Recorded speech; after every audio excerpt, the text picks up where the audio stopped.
जय हिंद दोस्तों, मैं राजकुमार आप सभी का स्वागत करता हूं ज्ञानपीठ जीके पॉइंट के यूट्यूब चैनल पर।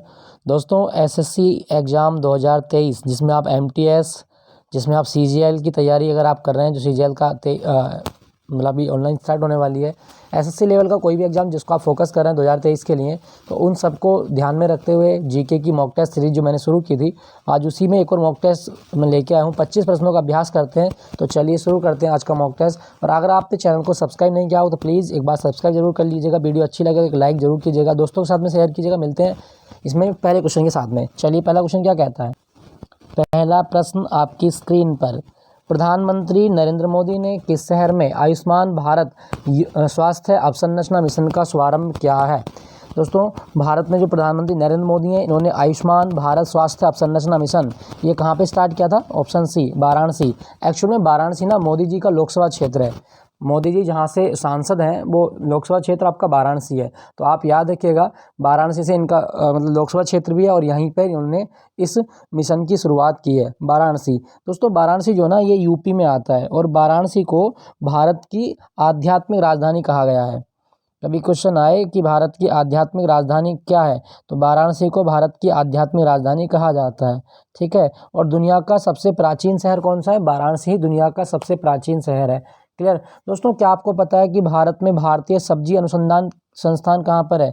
तो भारतीय सब्जी अनुसंधान संस्थान ये कहाँ पर है, तो ये आपका वाराणसी में तो है। सब्जी अनुसंधान केंद्र वाराणसी। और वाराणसी में ना काशी विश्वनाथ मंदिर भी है। ठीक है। इसको ज्ञान की नगरी, मोक्ष की नगरी भी कहा जाता है।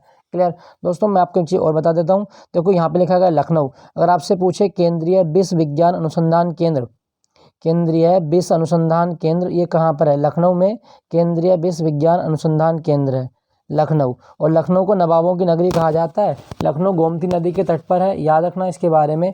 ठीक है। लखनऊ पैक्ट भी याद रखिएगा। लखनऊ समझौता 1916 में हुआ था। लखनऊ समझौता जब कांग्रेस और मुस्लिम लीग के बीच समझौता हो गया था। कानपुर, कानपुर को उत्तर भारत का मैनचेस्टर कहा जाता है। उत्तर भारत का मैनचेस्टर किसको कहा गया है।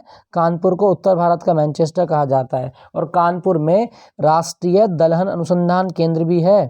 राष्ट्रीय दलहन अनुसंधान केंद्र कहाँ पर है। कानपुर में राष्ट्रीय दलहन अनुसंधान केंद्र है, याद रखिएगा। ठीक है। एक चीज़ मैं आपको और बता दूं, जो कानपुर है ना, यहाँ पे राष्ट्रीय चीनी अनुसंधान केंद्र भी है। तो राष्ट्रीय चीनी अनुसंधान केंद्र कहाँ पर है आपका। राष्ट्रीय चीनी अनुसंधान केंद्र भी आपका कानपुर में है। तो दलहन अनुसंधान केंद्र और चीनी अनुसंधान केंद्र दोनों कानपुर में स्थित हैं। नोएडा आप जानते हैं, गौतम बुद्ध नगर का मुख्यालय नोएडा में लगता है। क्लियर। दोस्तों, यहाँ पे ना एक चीज़ लिखी गई है, प्रधानमंत्री। देखो, अगर कभी क्वेश्चन आए कि प्रधानमंत्री का निर्वाचन होता है या नियुक्ति, तो आपका सही जवाब होगा कि प्रधानमंत्री की नियुक्ति होती है। ठीक है।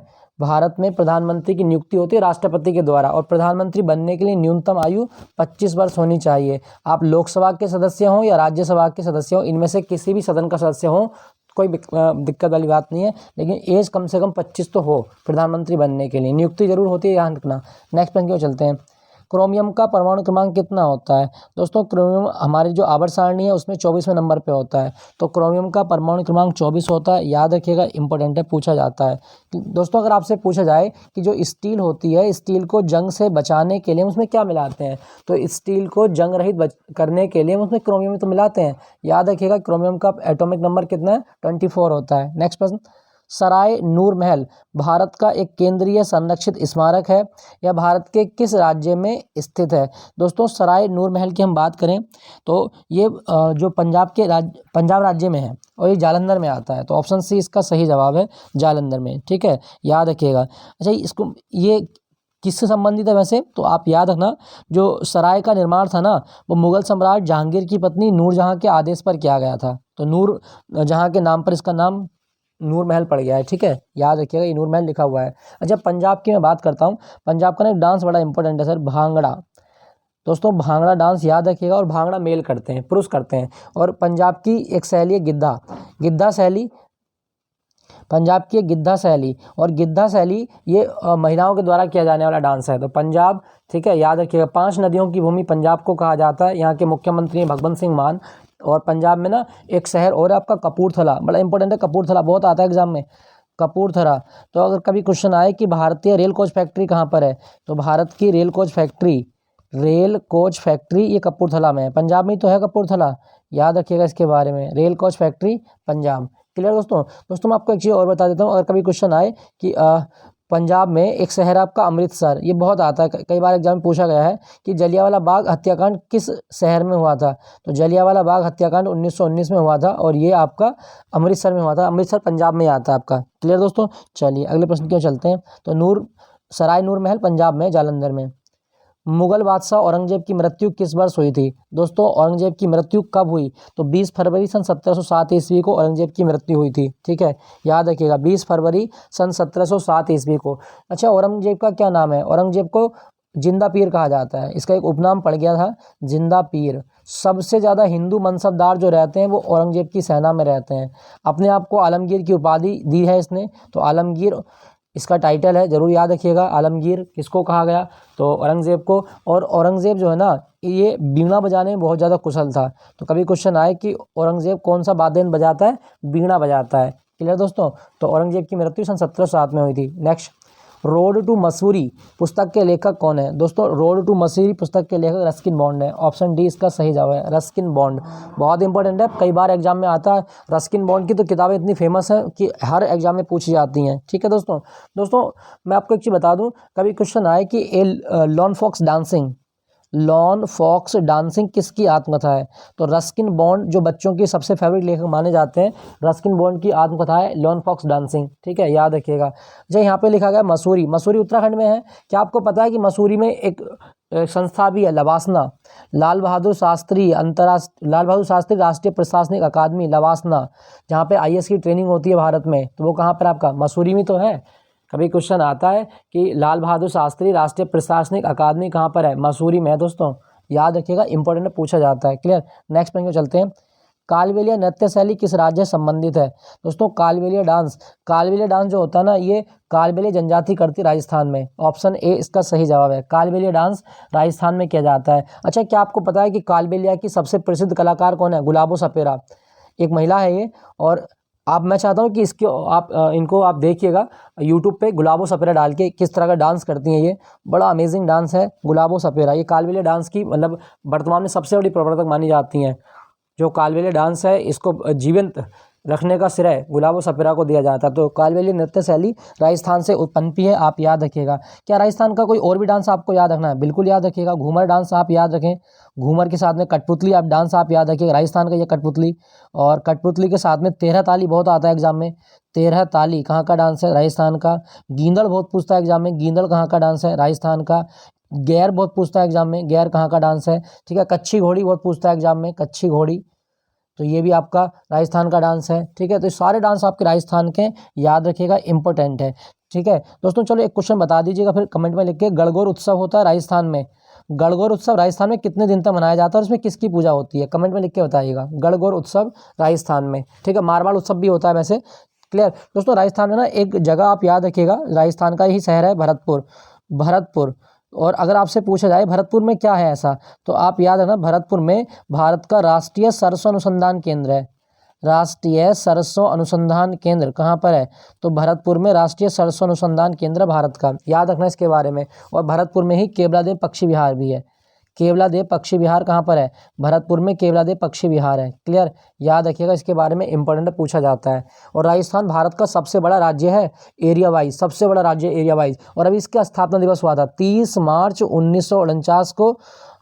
30 मार्च 1949 को जो आपका राजस्थान है ये राज्य के रूप में अस्तित्व में आया था। तो कभी क्वेश्चन आया कि राजस्थान का स्थापना दिवस कब होता है? 30 मार्च को होता है। क्लियर, नेक्स्ट प्रश्न की ओर चलते हैं। कालबेलिया डांस राजस्थान का है। नेक्स्ट प्रश्न की ओर।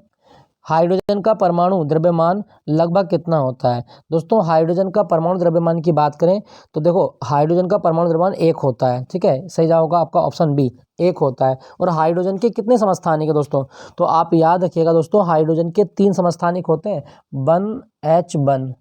ठीक है, इसको बोलते हैं हम प्रोटियम बोलते हैं। ठीक है, प्रोटियम। 1H2 इसको बोलते हैं ड्यूटेरियम। 1H3 इसको बोलते हैं ट्राइटियम। और ट्राइटियम इज ए रेडियोएक्टिव समस्थानिक। ये रेडियो एक्टिव होता है, ठीक है। तो हाइड्रोजन के 3 समस्थानिक होते हैं, आप याद रखिएगा। 1s1 इसको प्रोटियम कहा जाता है, 1s2 इसको ड्यूटेरियम कहा जाता है, 1s3 इसको ट्राइटियम कहा जाता है, याद रखेंगे, ठीक है दोस्तों। हाइड्रोजन को भविष्य का ईंधन भी कहा जाता है। कभी क्वेश्चन आए कि भविष्य का ईंधन किसे कहा गया है, हाइड्रोजन को भविष्य का ईंधन कहा जाता है, हाइड्रोजन को भविष्य का ईंधन कहा जाता है। क्लियर। नेक्स्ट प्रश्न आपका, डेविड वार्नर आईपीएल 2022 में किस टीम में खेलते हैं। दोस्तों डेविड वार्नर जो खेल रहे हैं ये आपके दिल्ली की टीम में खेलते हैं, ऑप्शन सी, ठीक है, दिल्ली की टीम में। अच्छा, कभी क्वेश्चन आए कि आईपीएल की शुरुआत कब से हुई है, 2008 से, आईपीएल की शुरुआत 2008 से हुई है, याद रखिएगा। नेक्स्ट आपका, रवि कीर्ति किस चालुक्य शासक के दरबारी कवि थे। दोस्तों रवि कीर्ति की हम बात करते हैं तो रवि कीर्ति जो है वातापी पुलकेशिन द्वितीय के दरबारी कवि थे, ठीक है। इसका सही जवाब क्या होगा आपका, पुलकेशिन द्वितीय, यानी कि ऑप्शन सी, रवि कीर्ति पुलकेशिन द्वितीय के दरबारी कवि थे और इन्होंने ऐहोल अभिलेख लिखा है। ऐहोल अभिलेख बहुत बहुत इंपॉर्टेंट है। संस्कृत में ऐहोल अभिलेख किसने लिखा था, रवि कीर्ति ने, और रवि कीर्ति पुलकेशिन द्वितीय के दरबारी कवि माने जाते हैं, ठीक है दोस्तों, याद रखना, इंपॉर्टेंट पूछा जाता है। क्लियर दोस्तों। चलिए अगले प्रश्न की ओर चलते हैं। जनवरी 2022 में भारत के मुख्य आर्थिक सलाहकार के रूप में किसे नियुक्त किया गया है। दोस्तों भारत का जो मुख्य मतलब आर्थिक सलाहकार बना वो 18वें बने हैं और इनका नाम है बी अनंत नागेश्वरन, ऑप्शन डी, बी अनंत नागेश्वरन, याद रखिएगा, इंपॉर्टेंट है। अच्छा दोस्तों यहाँ पे एक नाम लिखा गया रघुराम राजन। रघुराम राजन ये आरबीआई के पूर्व गवर्नर रह चुके हैं, 23वें गवर्नर थे आरबीआई के, और इनकी किताब बड़ी इंपॉर्टेंट है, कई बार एग्जाम में आ चुकी है, the third pillar, the third pillar, ठीक है। तो ये आप जरूर याद रखिएगा कि द थर्ड पिलर किसकी आत्मकथा का नाम है, आत्मकथा सिर्फ बुक है, तो ये रघुराम राजन की किताब का नाम है the third pillar. Clear. Next प्रश्न की ओर चलते हैं, क्वेश्चन संख्या 11। नेक्स्ट है, open market operation conduct reserve bank of India types, मतलब है कि जो ओपन मार्केट ऑपरेशंस होते हैं इनको रिजर्व बैंक के द्वारा ऑपरेट किया जाता है। तो अगर आपसे पूछे कि कितने प्रकार होते हैं इसके, there are 2 types of open market operations, तो इसका सही जवाब होगा ऑप्शन डी, 2 टाइप्स होते हैं, ठीक है। एक होता है आपका पेमो, मतलब एक मुश्त खरीद, एक होता है पुनर्खरीद, याद रखिएगा इसके बारे में। अच्छा दोस्तों मैं आरबीआई के बारे में बात करूं, आरबीआई कब बना था। देखो आरबीआई का एक्ट तो आया था 1934 में, 1934 में आरबीआई एक्ट आता है और इसके द्वारा 1 अप्रैल 1935 को भारत के केंद्रीय बैंक के रूप में, 1 अप्रैल 1935 को एक केंद्रीय बैंक के रूप में आरबीआई की स्थापना की जाती है, किस शहर में, कलकत्ता में। तो कभी क्वेश्चन आए कि आरबीआई की स्थापना किस शहर में की गई थी, कलकत्ता, और कलकत्ता को भारत का डायमंड हार्बर कहा जाता है, याद रखिएगा, भारत के किस शहर को भारत का डायमंड हार्बर कहा गया, कलकत्ता को कहा जाता है, ठीक है। तो आरबीआई 1 अप्रैल 1935 को बना, और लेकिन वर्तमान में इसका मुख्यालय कलकत्ता में नहीं है, वर्तमान में इसका मुख्यालय मुंबई में है, याद रखिएगा। और एक चीज़ मैं आपको और बता दूं, आरबीआई 2 रुपये से लेकर 10,000 रुपये तक का नोट छाप सकता है, 2 रुपये से लेकर 10,000 रुपये तक का नोट आरबीआई छाप सकता है, याद रखिएगा इसके बारे में। और आरबीआई के अभी गवर्नर कौन है, शक्तिकांत दास, शक्तिकांत दास। और आरबीआई का मुख्य काम क्या होता है, देखो आरबीआई का एक मुख्य काम ये है कि विदेशी मुद्रा का भंडार करता है, दूसरा मुद्रा का विनियमन करता है, नई मुद्रा को छाप सकता है, और एक सबसे इंपॉर्टेंट मौद्रिक नीति बनाता है। बहुत बहुत इंपॉर्टेंट है दोस्तों, मौद्रिक नीति कौन जारी करता है, तो भारत में मॉनेटरी पॉलिसी, एमपीसी बोलते हैं इसको हम, मॉनेटरी पॉलिसी कमेटी होती है, ये मौद्रिक नीति बनाती है। इसमें हम रेपो रेट कितनी रखेंगे, बैंक रेट कितनी रखेंगे, सीआरआर कितनी होगी, एसएलआर कितनी होगी, इन सब के बारे में बात होती है। और इसका मेन टारगेट क्या होता है, महंगाई को कंट्रोल करना। तो मौद्रिक नीति कौन जारी करता है, आरबीआई, याद रखिएगा। ऐसा क्वेश्चन ये कई बार एग्जाम में आ चुका है, हो सकता है कि अगर आप और किसी एग्जाम की तैयारी कर रहे हैं तो उसमें पूछा जाएगा कि मौद्रिक नीति कौन बनाता है, आरबीआई। तो ओपन मार्केट ऑपरेशन के 2 टाइप होते हैं, याद रखिएगा। नेक्स्ट आपका 2011 की जनगणना के अनुसार भारत में सबसे अधिक बोली जाने वाली भाषा कौन सी है। दोस्तों 2011 की जनगणना ये भारत की 15वीं जनगणना है और इसमें 29 प्रश्न शामिल किए गए थे, ये जरूर ध्यान रखना। अब इसके अनुसार भारत में सबसे ज़्यादा बोली जाने वाली भाषा है हिंदी, पहले नंबर पर हिंदी 43.63%, भारत की 43.63% आबादी हिंदी बोलती है, मतलब इनकी मातृभाषा हिंदी है, ठीक है दोस्तों।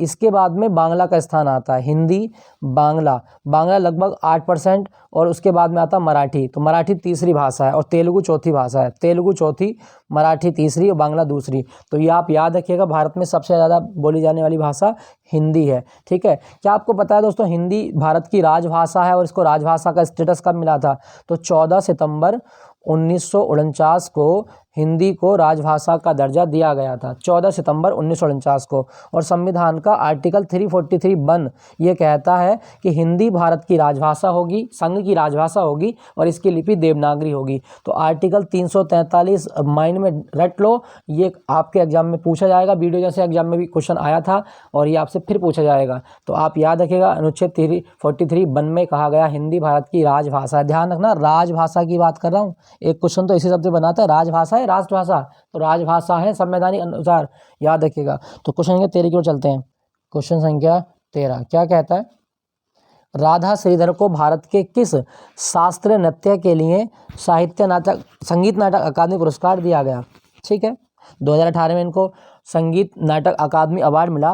तो राधा श्रीधर की अगर हम बात करें तो राधा श्रीधर भरतनाट्यम करती है। ऑप्शन डी इसका सही जवाब है, भरतनाट्यम। और भरतनाट्यम भारत का सबसे पुराना क्लासिकल डांस है, तमिलनाडु से उत्पत्ति हुई है दोस्तों, ध्यान रखना, तमिलनाडु से। अच्छा, अगर यहाँ पे लिखा कुचिपुड़ी, आंध्र प्रदेश से उत्पन्न हुआ है कुचिपुड़ी डांस, सिद्धेंद्र नाथ योगी इसके प्रवर्तक माने जाते हैं। कथक अपने उत्तर प्रदेश से कथक की शुरुआत होती है। सतरिया असम से उत्पन्न हुआ है। और सतरिया जो है ना, ये 500 वर्ष पुराना है। आपका सतरिया डांस 500 वर्ष पुराना है, तो ये जरूर याद रखिएगा। शास्त्रीय नृत्य सतरिया जो है असम का है। नेक्स्ट आपका, भारतीय संविधान के किस अनुच्छेद में कहा गया है कि किसी व्यक्ति को एक अपराध के लिए एक से बार ज़्यादा सज़ा नहीं मिलेगी? तो दोस्तों मतलब एक अपराध के लिए एक से अधिक बार सज़ा नहीं मिल सकती। आर्टिकल 20 में ऐसा कहा गया है। अनुच्छेद आपका 20, ऑप्शन सी इसका सही जवाब है। ठीक है दोस्तों, याद रखिएगा, इसके बारे में पूछ सकता है आपके एग्जाम में। अच्छा, यहाँ पे लिखा गया अनुच्छेद 21A, बड़ा इंपॉर्टेंट है दोस्तों। क्या कहता है अनुच्छेद 21A?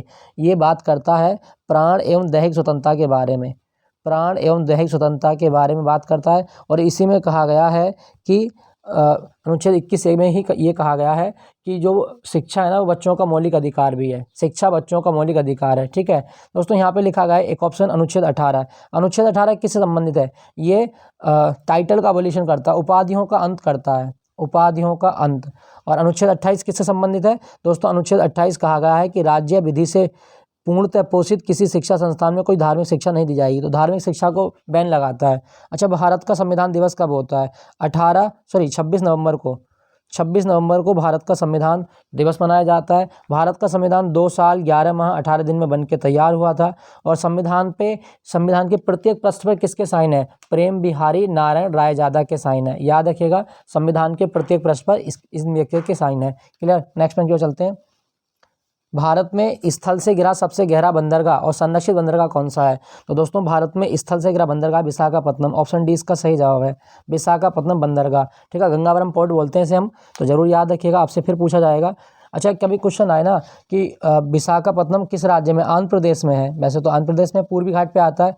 और भारत में भाग्य का शहर किसे कहा गया है? विशाखापत्तनम को भारत में भाग्य का शहर कहा जाता है। आंध्र प्रदेश की नई राजधानी विशाखापत्तनम होगी। ठीक है, याद रखिएगा। अच्छा, अगर कभी क्वेश्चन आए ना कि भारत में छोटे बंदरगाह कितने हैं? ये तो बड़े बंदरगाह मेजर पोर्ट हैं, ये तो भारत में छोटे बंदरगाह कितने हैं? तो दोस्तों भारत में छोटे बंदरगाहों की संख्या जो है वो 200 है। ठीक है, 200 बंदरगाह हैं आपके, जैसे मछलीपट्टनम हो गया आपका, ये छोटे छोटे जो बंदरगाह 200 बंदरगाह, याद रखिएगा। नेक्स्ट आपका, विंडो क्लीनर में कौन सा क्षार पाया जाता है? अच्छा, विंडो क्लीनर में कौन सा क्षार होगा? तो इसका सही जवाब क्या होगा दोस्तों? जो विंडो क्लीनर होता है ना, इसमें हम यूज करते हैं अमोनियम हाइड्रॉक्साइड, अमोनियम हाइड्रॉक्साइड का यूज किया जाता है। ऑप्शन देख लेते हैं, विंडो क्लीनर में हम यूज करते हैं अमोनियम हाइड्रॉक्साइड का, ऑप्शन ए इसका सही जवाब है। ठीक है, अमोनियम हाइड्रॉक्साइड। यहाँ पे लिखा गया आपका मैग्नीशियम हाइड्रॉक्साइड, मैग्नीशियम हाइड्रॉक्साइड। क्या आपको पता है मैग्नीशियम हाइड्रॉक्साइड को मिल्क ऑफ मैग्नीशिया कहा जाता है? मिल्क ऑफ मैग्नीशिया किसे कहा गया है? तो ये क्वेश्चन भी एग्जाम में काफ़ी आता है, मिल्क ऑफ मैग्नीशिया। जवाब होगा मैग्नीशियम हाइड्रॉक्साइड को मिल्क ऑफ मैग्नीशिया कहा गया है। क्लियर दोस्तों, याद रखिएगा। नेक्स्ट प्रश्न, 2011 की जनगणना के अनुसार भारत के निम्नलिखित में से किस राज्य का लिंग अनुपात सबसे अधिक के क्रम में दूसरे स्थान पर है? तो दोस्तों 2011 के अनुसार भारत में जो सेक्स रेशियो है उसमें दूसरे स्थान पर कौन सा है? देखो, सबसे पहले तो आप याद रखिएगा कि भारत का ओवरऑल लिंग अनुपात कितना है। तो भारत में ओवरऑल लिंग अनुपात है 943/1000। लिंग अनुपात क्या होता है कि 1000 पुरुषों पर महिलाओं की संख्या का जो अनुपात है वो सेक्स रेशियो होता है। तो 943 तो महिलाएं हैं और 1000 आपके पुरुष हैं। क्लियर? अब भारत में सबसे अधिक के क्रम में दूसरे, तो सबसे अधिक के क्रम में पहले स्थान पे तो केरल है और दूसरे पे आता है आपका पांडिचेरी। तो केरल के बाद पांडिचेरी का लिंग अनुपात सबसे ज्यादा है, 1037 है पांडिचेरी में। ध्यान रखना, केरल में 1084 है। और इसके बाद में तमिलनाडु का स्थान आता है 996। ठीक है, याद रखिएगा। क्लियर। नेक्स्ट प्रश्न की ओर चलते हैं। दक्कन के पठार में निम्नलिखित में दक्कन का पठार किस नदी के दक्षिण में स्थित है? दोस्तों दक्कन के पठार में जो नदी किस नदी के दक्षिण में है, तो आप याद रखिएगा नर्मदा नदी। नर्मदा नदी के दक्षिण में, देखो इस तरह से मान लीजिए ये भारत है आपका, ये रफली मैं आपका मैप बना रहा हूँ भारत का, ये इस तरह से। तो यहाँ तो आपकी बहती है आपकी सतपुड़ा रेंज में, और यहाँ से नर्मदा नदी बहती है पश्चिम की ओर। ये जो भाग आएगा ना यहाँ पे, ये वाला भाग, ये दक्कन का पठार होता है। तो दक्कन का पठार किसकी नदी के दक्षिण में हो गया? नर्मदा नदी के दक्षिण में हो गया। ठीक है। क्या आपको पता है कि नर्मदा नदी का उद्गम कहाँ से होता है? दोस्तों नर्मदा नदी का उद्गम अमरकंटक से हुआ है। मैकाल रेंज है ये सतपुड़ा रेंज में ही, तो अमरकंटक से होता है। ठीक है, याद रखिएगा। और ये पश्चिम की ओर बहने वाली सबसे लंबी नदी है नर्मदा नदी। जबलपुर शहर जो है मध्य प्रदेश का, वो नर्मदा नदी के तट पर है। और जबलपुर में नर्मदा नदी एक झरने का निर्माण भी करती है, धुआंधार जलप्रपात, बहुत आता है एग्जाम में, याद रखिएगा दोस्तों। ठीक है। दक्कन का पठार की मैं बात करूं तो दक्कन के पठार में कौन सी मिट्टी मिलेगी? काली मिट्टी। दक्कन के पठार में काली मिट्टी मिलती है। और दक्कन के पठार की सबसे इंपॉर्टेंट फसल कपास और गन्ना होती है। ठीक है, जरूर याद रखना, कपास और गन्ना। क्या आपको पता है कि दक्कन के पठार की रानी किसे कहा गया है? दक्कन की रानी, तो जवाब होगा पुणे को। पुणे शहर को दक्कन की रानी कहा जाता है, याद रखिएगा दोस्तों। क्लियर। अच्छा, यहाँ पे लिखा गया है कावेरी नदी। क्या आपको पता है कि दक्षिण भारत की गंगा किसे कहा गया है? दक्षिण भारत की गंगा किसको कहा गया है? दोस्तों कावेरी नदी को दक्षिण भारत की गंगा कहा जाता है, याद रखिएगा। बड़ा इंपॉर्टेंट क्वेश्चन है, बहुत पूछा जाता है। दक्षिण भारत की गंगा। और कावेरी नदी का उद्गम ब्रह्मगिरी से होता है, कर्नाटक में, याद रखना इसके बारे में। कृष्णा नदी लिखा गया है, इसका उद्गम कहाँ से होता है? महाबलेश्वर से कृष्णा नदी का उद्गम होता है, महाबलेश्वर। ठीक है, महाबलेश्वर जो है ना, ये आपका महाराष्ट्र के सतारा जिले में आता है। महाबलेश्वर पठार से कृष्णा नदी का उद्गम होता है। क्लियर दोस्तों। दोस्तों क्या आपको पता है कि भारत की राष्ट्रीय नदी भी है? वर्ष 2008 में भारत की राष्ट्रीय नदी कौन बनी थी? गंगा। गंगा नदी को भारत की राष्ट्रीय नदी बनी गई थी। नेक्स्ट आपका, हॉकी के खेल में मैदान पर कितने खिलाड़ी होते हैं? सिंपल सा क्वेश्चन है, ये आलिया भट्ट को भी याद है दोस्तों। और ये आपका 11 खिलाड़ी होते हैं। ठीक है, हॉकी के खेल में 11 खिलाड़ी। क्या आपको पता है कि हॉकी के मैच की अवधि कितनी होती है?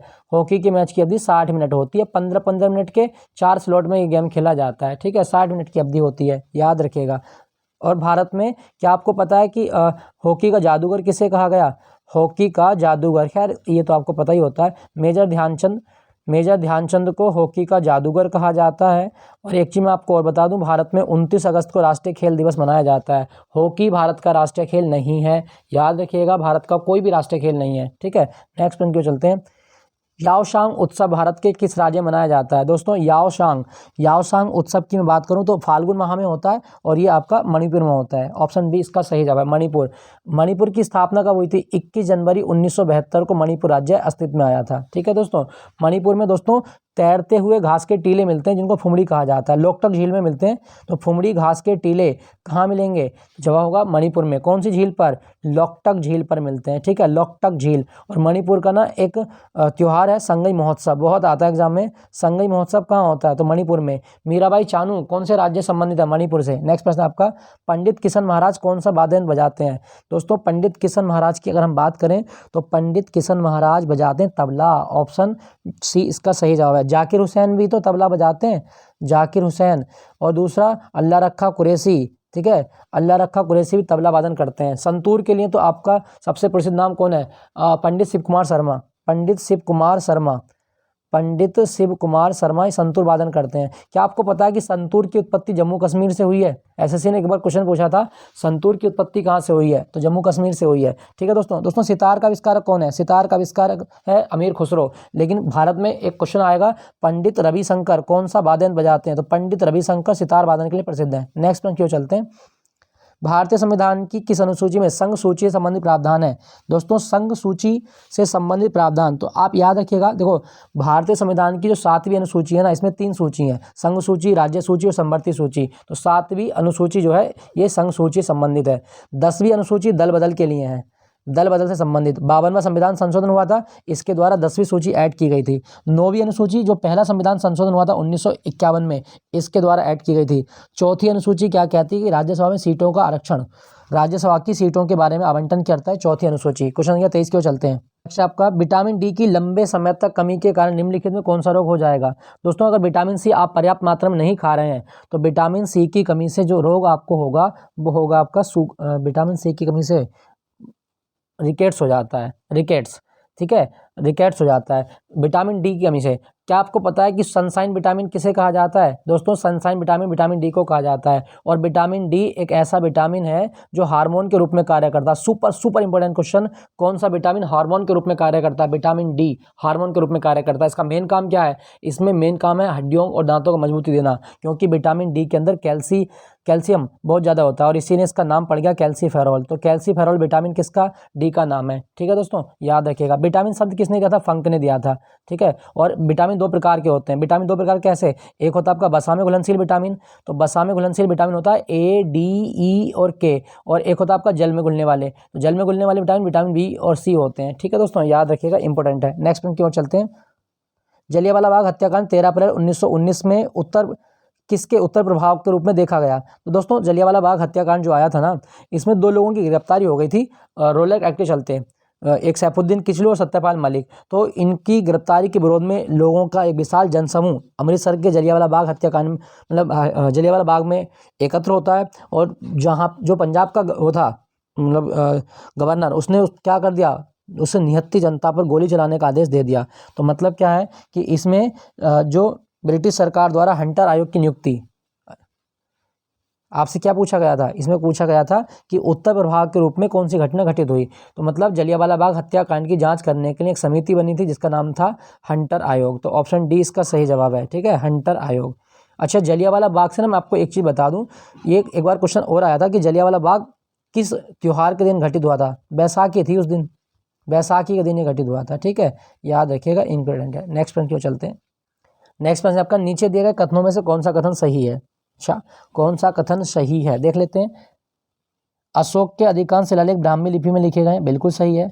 चाणक्य के कई विचार अर्थशास्त्र नामक पुस्तक में लिखे हैं, ये भी सही है। मतलब पहला भी सही हो रहा है, दूसरा भी सही हो रहा है, तो इसके आंसर क्या बनेंगे? इसके आंसर बनेंगे 1 और 2, 1 और 2 दोनों सही हैं। अच्छा, यहाँ पे मैं बात कर लेता हूँ अशोक के शिलालेखों के बारे में। कभी क्वेश्चन आए कि अशोक के शिलालेखों की लिपि किसने पढ़ी थी? दोस्तों जेम्स प्रिंसेप ने सबसे पहली बार 1837 ईस्वी में अशोक के शिलालेखों की लिपि पढ़ी थी, याद रखिएगा। और अशोक को देवानाम प्रियदर्शी भी कहा जाता है, देवानाम प्रियदर्शी, अशोक को ही तो कहा गया है। भारत में शिलालेखों का जनक सम्राट अशोक है। मौर्य वंश का तीसरा राजा है सम्राट अशोक। पहला चंद्रगुप्त मौर्य, दूसरा बिंदुसार, तीसरा अशोक। और अशोक के बाद मौर्य वंश की गद्दी पर कौन बैठता है? कुणाल बैठता है, जो इसका पुत्र था, ठीक है। क्या आपको पता है कि अशोक ने बौद्ध धर्म अपना लिया था और इसको बौद्ध धर्म की शिक्षा किसने दी थी? उपगुप्त ने। एक बौद्ध भिक्षु हैं उपगुप्त, अशोक को बौद्ध धर्म में परिवर्तित करने वाले व्यक्ति उपगुप्त हैं। सांची का स्तूप अशोक ने ही तो बनवाया था, सांची का स्तूप अशोक। और अशोक के नाम पर अशोक चक्र भी मिलता है भारत में, शांतिकालीन वीरता पुरस्कार है। क्लियर? तो दोस्तों ये था आज का मॉक टेस्ट, आई होप आपने एंजॉय किया होगा, ठीक है।